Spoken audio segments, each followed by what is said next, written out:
समय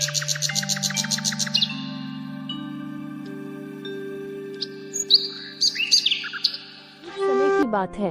एक छोटे से गांव में दो अच्छे मित्र रहते थे। उनके नाम थे गोपाल और रमेश। गोपाल बुद्धिमान था, जबकि रमेश बहुत ताकतवर था। दोनों में गहरी मित्रता थी और वे हमेशा एक दूसरे की मदद किया करते थे। गांव के लोग गोपाल की बुद्धिमानी और रमेश की ताकत की तारीफ करते थे, लेकिन अक्सर लोग ये बहस करते थे कि क्या बुद्धि ज्यादा महत्वपूर्ण है या फिर बल। गोपाल और रमेश इस पर कभी बात नहीं करते थे, क्योंकि वे दोनों एक दूसरे की खूबियों का सम्मान करते थे। एक दिन गांव में एक व्यापारी आया जो बहुत अमीर था। उसने गांव वालों को बताया कि वो एक बहुत बड़ा खजाना ले जा रहा है, लेकिन उसे रास्ते में डाकुओं का डर है। उसने गांव वालों से मदद मांगी। गांव के मुखिया ने गोपाल और रमेश से कहा, तुम दोनों इस व्यापारी की मदद करो। रमेश, तुम अपनी ताकत से डाकुओं से लड़ोगे, और गोपाल, तुम अपनी बुद्धि से इस यात्रा की योजना बनाओगे।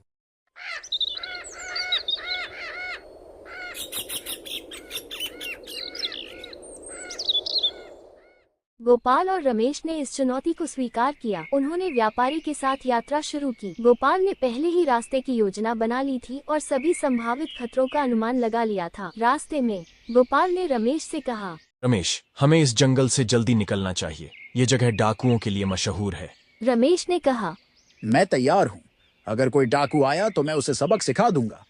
लेकिन गोपाल ने सोचा, अगर हम लड़ाई में पड़ेंगे तो हमारी यात्रा में देर हो जाएगी और खजाने को खतरा हो सकता है। हमें इस समस्या को बिना लड़े हल करना चाहिए। गोपाल ने रमेश को एक योजना बताई। उन्होंने व्यापारी के सामान में कुछ खाली बोरियां भर दी और असली खजाने को ढककर ऊपर से पत्तों और मिट्टी से छिपा दिया। जब वे आगे बढ़े तो डाकुओं ने उन पर हमला किया। डाकुओं ने रमेश की ताकत देखकर उसे पकड़ने की कोशिश की, लेकिन रमेश ने अपनी ताकत से उन्हें दूर फेंक दिया। इसके बावजूद डाकू गोपाल और व्यापारी के पास पहुंचे और उनसे खजाना मांगा। गोपाल ने कहा, हेलो, खजाना तुम्हारा है।